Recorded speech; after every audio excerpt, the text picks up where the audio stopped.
We need someone with fresh ideas for this division, someone who understands modern efficiency. I'd been standing in that conference room for 30 years. Not that exact room. We'd moved buildings twice since I started, but the same position, field operations manager, the guy who made sure driftline construction actually built things that didn't fall down. My name's Howard Ames, 61 years old. 30 years at Driftline, the last 20 overseeing every major commercial project in Columbus, Ohio. I'd kept my head down, my sites compliant, and my crews safe. Never missed a deadline that wasn't killed by weather or supply chains.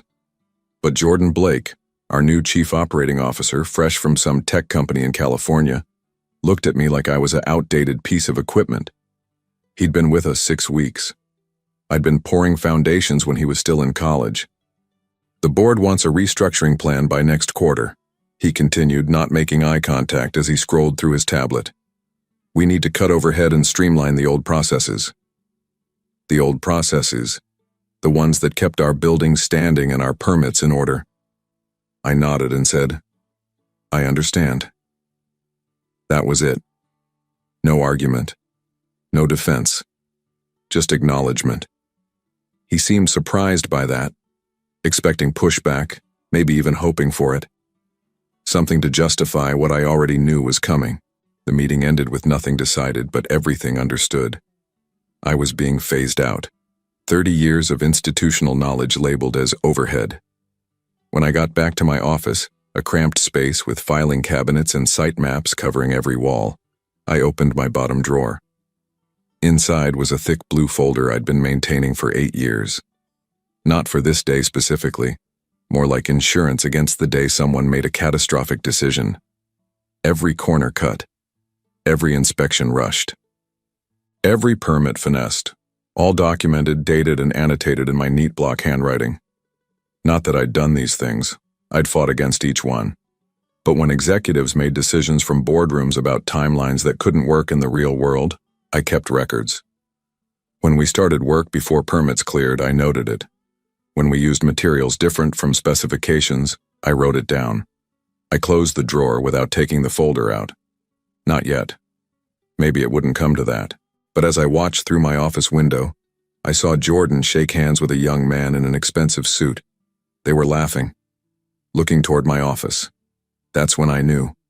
I started at Driftline back when old man Franklin Dre still ran things. Frank had built the company from a residential contractor into one of the biggest commercial developers in central Ohio. He taught me that buildings were about people, not just profits. Every shortcut shows up eventually, Howard, he'd say during site inspections. Might be next week, might be next decade, but gravity and water always collect their debts. I took that to heart, becoming known as the Blueprint Man, the guy who followed plans to the letter, who knew every building code by heart, who could spot a potential issue before the first shovel hit dirt. When Frank retired and his son Thomas took over in 2010, things started changing. Thomas was ambitious, impatient. He wanted growth, wanted to compete with the national firms.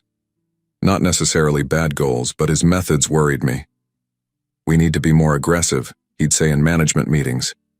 Everyone bends the rules a little. We're leaving money on the table being so cautious. The first time we started foundation work without final permit approval, I raised hell. Thomas pulled me aside. Howard, you're valuable to this company, but things have changed. Sometimes we need to start early to meet deadlines. The permits always come through eventually. He was right about that last part. They did always come through, because I had relationships with every inspector and zoning official in the county.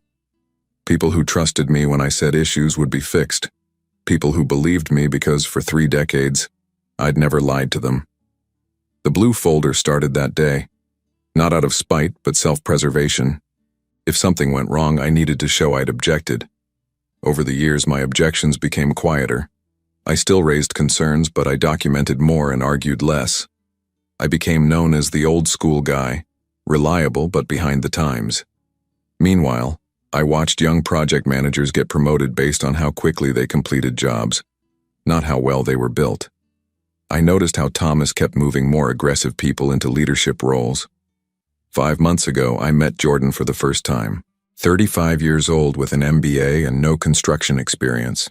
Thomas introduced him as the future of Driftline's operations strategy. I shook his hand and knew immediately. The slow fracture that had been spreading through the company's foundation for years had finally reached my office door.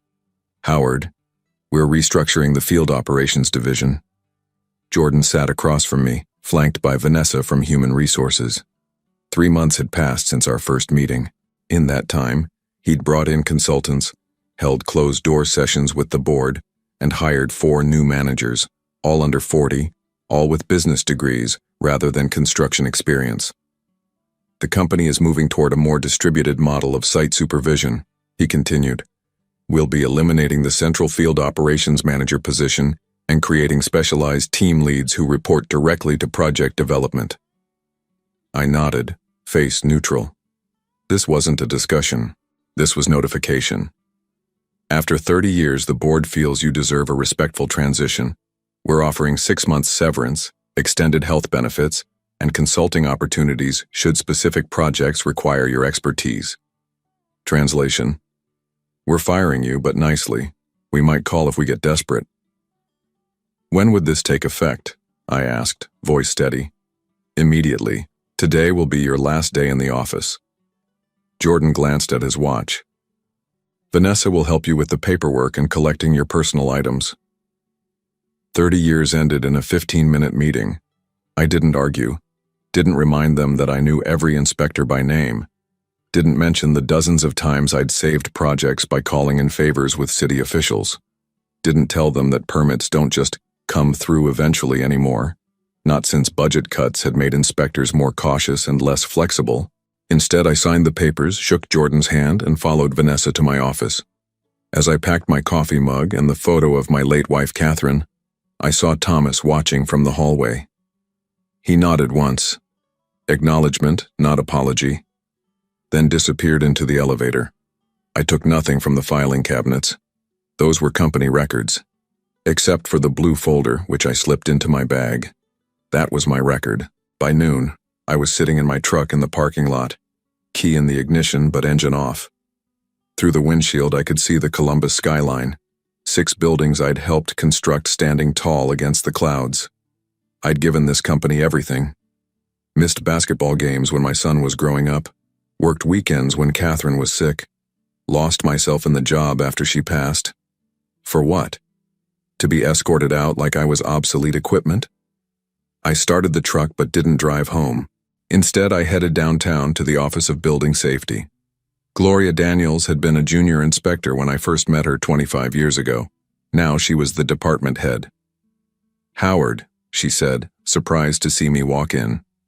What brings you by? Problem with one of the sites? Not anymore, I replied. I've been let go. Her eyebrows shot up. Driftline fired you? Are they insane? I shrugged. They're restructuring. Well, their loss, she said. You want to grab coffee, catch up? I placed the blue folder on her desk. Actually, I think you should read this first. 2 weeks passed. I hadn't heard anything from Driftline or Gloria. I spent the time organizing my home office and fielding calls from old colleagues expressing shock at my departure. The severance checks started coming in, a decent amount, but less than promised when prorated over 6 months. My phone rang on a Tuesday morning. Jordan Blake. Howard, I hope you're doing well, he said, voice overly casual. Listen, we're having some issues with the Riverside Plaza project, and I was hoping you might consult for a day or two. Riverside Plaza, the biggest project in Driftline's pipeline, a multi-use development with retail, offices, and luxury apartments. Ground had broken 3 months ago. What kind of issues? I asked. Just some permit questions. The city inspector is making a fuss about modified plans that weren't resubmitted. Nothing major, but it's holding things up. Gloria. Had to be. I'd be happy to help, I said. My consulting rate is $300 an hour, 2-day minimum retainer up front. Silence on the line. Then, that's steep, Howard. We were thinking more along the lines of your previous salary equivalent. That was an employee rate. I'm a consultant now, I replied. and experienced consultants with my specific knowledge don't come cheap. More silence. Let me talk to Thomas and get back to you. They called back the same day. Thomas himself agreeing to my terms but making it clear this was a one-time arrangement. I signed their hastily prepared contract and agreed to meet the project manager at the Riverside site the next morning. When I arrived, I could see the problem immediately. They'd expanded the foundation footprint beyond what was in the approved plans, encroaching nearly 6 feet into the setback zone, likely to add square footage to the retail space. Classic driftline move these days. Ask forgiveness, not permission. Jordan was waiting with Alan Pierce, the project manager. "Howard, thanks for coming," Jordan said, all smiles now. "We've got a situation with Inspector Daniels. She's claiming we've violated setback requirements and threatening to issue a stop work order." "Have you violated the setbacks?" I asked. Alan shuffled his feet. "The approved plans had a 40-foot setback. We modified to 34 based on market demand for larger retail footprints." "And you submitted revised plans?" "They're in process," Jordan cut in, "but we needed to keep the project moving. Surely you understand how these things work, Howard. We were hoping you could talk to Inspector Daniels, explain the situation. She's always respected you." I nodded slowly. "I see. You want me to use my relationship with Gloria to convince her to look the other way while you correct the paperwork?" "Essentially, yes," Jordan admitted. "It's just bureaucratic red tape. The modification is minor." I walked the site, checking measurements and taking notes. The violation wasn't minor. It affected drainage calculations, emergency access routes, and utility hookups. "I'll speak with Gloria," I finally said. "But I need copies of everything. Original plans, modified plans, permit applications, approval letters. Everything." They provided the files without hesitation, eager to have me solve their problem. That afternoon, I called Gloria from my home office. "You've been busy," she said when she answered. "They asked me to intervene on Riverside," I replied. "I thought they might. What did you tell them?" "That I'd talk to you." She chuckled. "And will you convince me to overlook their creative interpretation of the approved plans?" "No," I said quietly. "I'm going to help you understand exactly what they've changed, when they changed it, and what other sites might have similar issues." The trap wasn't just Riverside. It was every active driftline project in the city. Gloria and I met at a small coffee shop far from both downtown and Driftline's offices. I brought my files. She brought hers. "After I read your documentation," she said, stirring her coffee, "I started pulling every Driftline permit application from the past 5 years. Comparing approved plans with inspection reports, the pattern is clear." She slid a folder across the table. Inside were photos from 8 different construction sites. Each showed subtle but significant deviations from approved plans: extra square footage, modified structural elements, different materials than specified. "They've been systematically building beyond permit approvals," she continued. "Small enough changes that a rushed inspector might miss them, but significant enough to impact safety and compliance." I wasn't surprised, but seeing the evidence laid out was still jarring. This wasn't just cutting corners to save time. This was intentional, calculated violation of building codes. "The worst part," Gloria said, lowering her voice, "is that Thomas Dre has been pressuring my department for years, calling city council members when we enforce codes, suggesting we're anti-business. 2 of my inspectors were reassigned after flagging driftline violations." That was new information. The corruption went beyond driftline. It had infected the city government. "Why come to me now?" I asked. "You've known about this for years." Gloria looked tired. "Because your documentation provides a pattern. It's not one inspector's word against a powerful company. It's systematic. And because..." She hesitated. "Because what?" "Because I'm retiring in 3 months, Howard. I've got nothing to lose now. But I need someone who knows the details, who can explain the technical violations to people who don't understand construction." I sat back, processing this. Driftline hadn't just fired me. They'd removed the one person who could testify about their violations with absolute authority. There's more, I said, opening my own folder. After they let me go, I reviewed my personal notes from the past 8 years. Every project has issues, but there's a pattern to drift lines. They're not random shortcuts. It's strategic. I showed her my analysis, how Driftline consistently modified plans after approval in ways that increased sellable or leasable space, how they substituted materials in ways that looked identical but saved thousands per project, how they built faster by starting before permits were finalized, assuming approvals would come through. How high does this go? Gloria asked. Thomas knows everything. The project managers implement his vision. Jordan was brought in to streamline the process, make it more efficient, which means fewer checks and balances. And now they want you to help them continue the pattern. I nodded. They think I'm desperate or loyal or both. Gloria finished her coffee thinking, the Riverside violation is enough for me to issue a stop work order.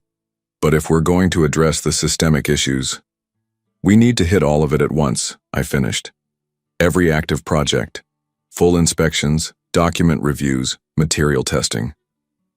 That would effectively shut down Driftline's entire operation for weeks, maybe months, Gloria said. The economic impact would be massive. Jobs lost, projects delayed. Projects that aren't being built to code, I interrupted. Buildings where people will work and live. I've spent my career ensuring those buildings are safe. I'm not stopping now just because they took my job. Gloria nodded slowly. All right, Howard, let's do this right. I need everything you have, organized by project. Names, dates, specific violations. We'll start with comprehensive inspections of all active sites. I left the coffee shop not feeling vindicated, but resolved. This wasn't about revenge. It was about doing what I'd always done, ensuring buildings were built right. Only now I was doing it from the outside. The next morning I met Jordan at the Riverside site as promised. He was anxious, pacing near the construction trailer. Did you speak with Inspector Daniels? He asked immediately. I did, I replied calmly. We discussed the situation at length. Hope flashed across his face. And? Can we continue work while the revised plans are processed? I explained the technical aspects of the modifications, I said carefully. The setback changes, the drainage implications, the utility conflicts. Jordan frowned. That doesn't answer my question, Howard. She's following proper protocol, Jordan. The modifications are substantial enough to require full review. You'll need to pause work on the affected areas until approval comes through. His face darkened. That's not what we brought you in for. You brought me in for my expertise and relationships, I corrected him. I provided both. My professional opinion is that the modifications require review, and my relationship with Inspector Daniels means she explained the process thoroughly rather than simply issuing a stop work order. This is bullshit, he snapped.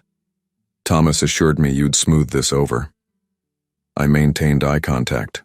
I've done exactly what my contract specified, consulted on the permit issues.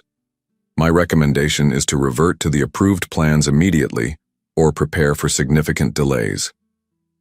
Jordan stormed off to make a phone call, to Thomas, undoubtedly. I used the opportunity to speak with the site foreman, Luis, who I'd known for 15 years. They've got you building outside the permits, I said quietly. Luis looked uncomfortable. Orders from above. They said the revised permits were coming. They're not, and more inspectors will be visiting soon. If I were you, I'd make sure everything that is being built matches exactly what's on the approved plans. Nothing more, nothing less. Luis got the message. He'd been around long enough to know what was coming. Thomas called me that afternoon, his voice taut with controlled anger. Jordan tells me you've decided not to help us with the Riverside situation. I helped exactly as contracted, I replied.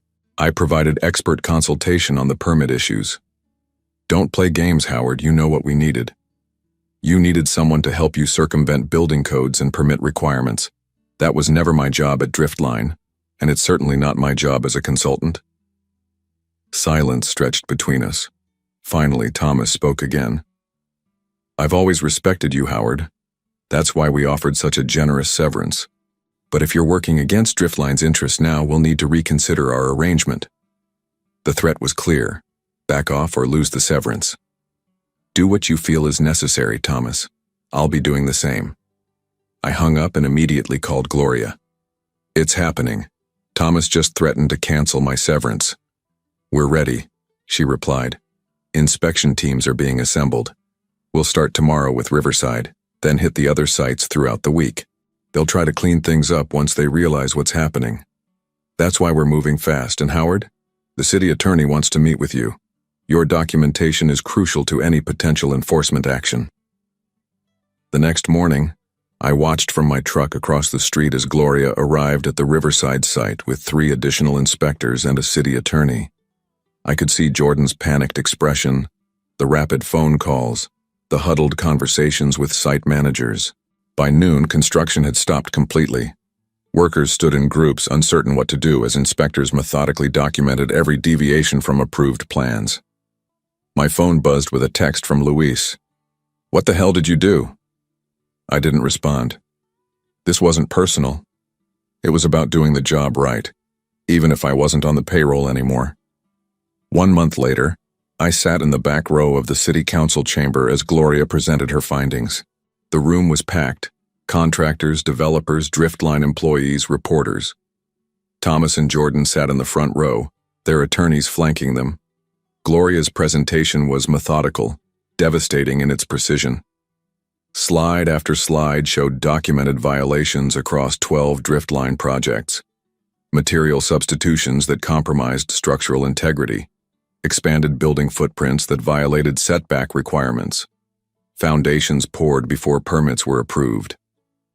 These are not isolated incidents or honest mistakes, Gloria concluded. Our investigation, supported by extensive documentation from former Driftline operations manager Howard Ames, reveals a pattern of intentional code violations spanning at least 8 years. Thomas turned in his seat, eyes searching until they found me. The look wasn't angry. It was defeated. The city attorney stood next. Based on these findings, we've issued emergency stop work orders for all active Driftline projects. Additionally, we're requiring comprehensive inspections of all Driftline buildings completed in the past 10 years, at the company's expense. The chamber erupted in murmurs. This wasn't just a slap on the wrist. This was potentially catastrophic for Driftline. Furthermore, the attorney continued when the room quieted, we've referred this matter to the district attorney for potential criminal charges regarding the falsification of permit documents. Jordan's face went pale. He'd signed many of those documents after taking over operations. I didn't stay for the rest. I didn't need to see Thomas making statements to reporters or Jordan huddled with attorneys. I didn't need to witness Driftline's public unraveling. As I walked to my truck, my phone rang. It was Peter Hammond, owner of Ashenbrook Supply Co., one of Driftline's competitors. "Howard," he said when I answered. "I heard what happened. We should talk. I need someone who knows how to do things right." 6 months later, I stood on the 19th floor of a half-finished office tower in downtown Columbus, watching as crews installed steel framing precisely according to specifications. The wind whipped around me, but I barely felt the cold. "The city inspector signed off on the modified drainage plan," said Megan, my new assistant at Ashenbrook Construction.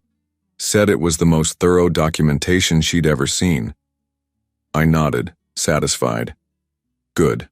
Schedule the concrete pour for next week, weather permitting, and make sure the environmental monitors are in place before they start." My phone buzzed, a news alert. I'd set up notifications for anything mentioning Driftline construction. The headline was brief. Driftline CEO Thomas Dre steps down amid ongoing investigations. I put the phone away without reading further. Driftline had survived, barely. The stop work orders had eventually been lifted on projects that could be brought into compliance. But the company had lost millions, its reputation shattered. Jordan had resigned 3 months ago, quietly returning to California. My new office at Ashenbrook was smaller than my old one at Driftline, but I didn't mind. The title, Director of Compliance and Quality Control, came with authority to halt any project that deviated from approved plans. Peter Hammond had been clear. He'd hired me to keep his company honest, not to find shortcuts. As Megan and I rode the construction elevator down to ground level, she asked, "Do you ever regret what happened with Driftline? They were part of your life for so long." I considered this as we stepped onto solid ground. Around us, the construction site hummed with purposeful activity. Every worker, every beam, every bolt was exactly where it should be. "No," I finally answered. "I don't regret doing the job right, never have, never will." I looked up at the rising building, straight, true, and built to last, just like it should be.